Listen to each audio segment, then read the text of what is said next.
Assalamualaikum warahmatullahi wabarakatuh.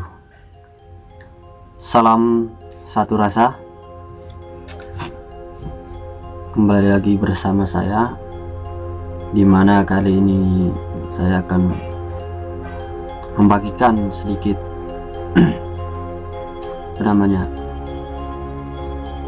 dibilang pengetahuan saya, bukan pengetahuan saya, ini dibilang ilmu saya, bukan ilmu saya, melainkan ilmu Gusti Allah Subhanahu wa Ta'ala. Kita saling berbagilah, mana yang belum paham agar menjadi paham. Oke. Mata batin.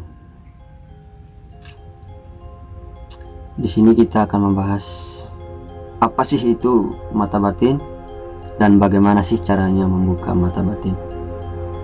Oke, yang pertama, mata batin. Mata, pasti yang terpikir di benak sedulur, mata adalah suatu hal yang melihat, betul ya, tapi bukan melihat, bukan mata kasar kita yang melihatnya, tapi mata batin.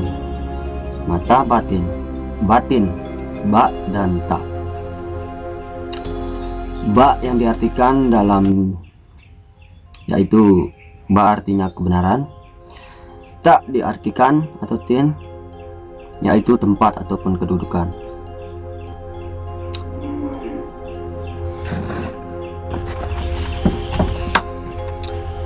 Tak, tempat ataupun kedudukan. Ba adalah kebenaran, tak adalah tempat ataupun kedudukan. Berarti yang disebut mata batin ialah tempat kebenaran, melihat tempat kebenaran. Mata batin melihat tempat kebenaran, itulah artinya. Nah, di sini kita ambil kesimpulan bagaimana mata batin sedulur tidak bisa terbuka kalau tempat kebenaran yang ada di sini belum Anda buka. Nah, sekarang contohnya, ada salah satu orang, saya bagaimana sih cara membuka mata batin saya agar saya dapat, misalnya dia gunakan untuk mencuri, agar saya dapat melihat suasana di dalam rumah itu. Nah, salah satu contoh, gimana mata batin Anda mau terbuka kalau perbuatan Anda seperti itu? Itu contoh. Perbuatan kita saja sudah salah. Kita ini mau membuka tempat kebenaran, kita mau membuka kebenaran, tapi kesalahan yang kita lakukan, bagaimana lah mata batin kita bisa terbuka? Ambil saja kesimpulan dari situ, artikan. Nah, oke, lanjut.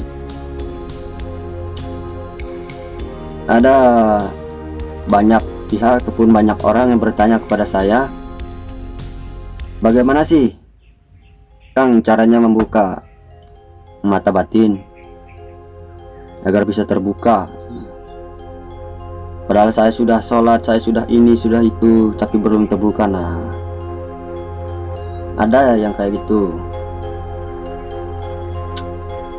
tapi caranya belum tahu. Nah, oke sedulur, caranya adalah di setiap kita selesai melakukan kewajiban yang 5 waktu, subuh, zuhur, asar, maghrib, isya, disitulah kita pergunakan waktu kita. Di setiap selesai sholat itu kita duduk sejenak. Dalam bahasa kerennya disebut meditasi. Islamiahnya menyebut wirid. Wirid dengan menyebut nama asma Allah, mengagungkan nama-nama Allah. Kita duduk, setelah selesai sholat kita berdoa apa niat hajat kita, lalu kita duduk bersila, tenangkan pikiran dan tutup mata, lalu hadapkan tangan Anda ke atas dengan yang ini bersentuhan. Dan mulailah berzikir merebut asma-asma Allah. Subhanallah walhamdulillah wa la ilaha illallah, subhanallah walhamdulillah wa la ilaha illallah wallahu akbar. terus menerus. Semakin lama semakin cepat mata batin Anda terbuka. Subhanallah, alhamdulillah, wala ilallah, wallahu akbar. Sampai terasa ada seperti setruman di sini yang Anda sentuhkan. Nanti Anda akan kaget sendiri kenapa tangan saya bisa nyetrum. Nah, itulah tanda-tanda mata batin Anda terbuka.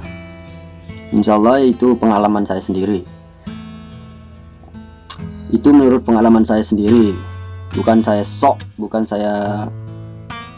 mengajarkan, tapi mari kita berbagi yang belum paham agar paham. Begitu sedulur. Karena di sini saya tidak akan membagikan suatu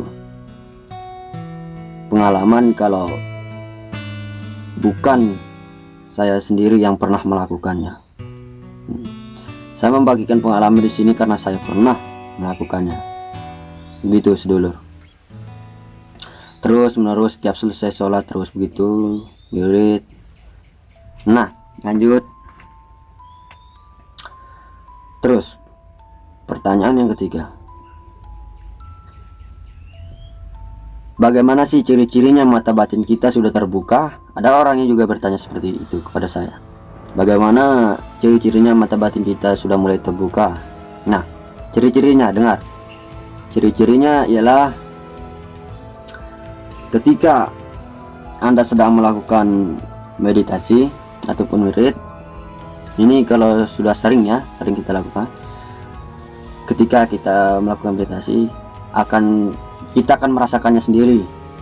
Seperti kata saya yang awal tadi, merasakan sendiri melihat alam sekitar atau makhluk astral.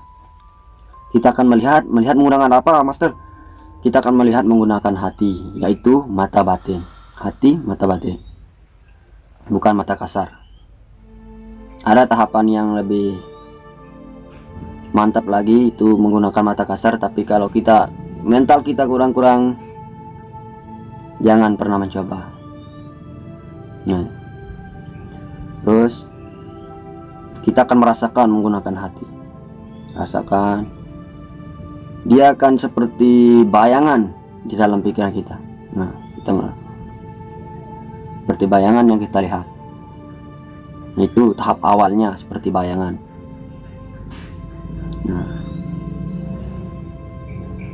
semua kita rasakan, melihat penampakan itu adalah tanda-tandanya mata batin kita sudah terbuka.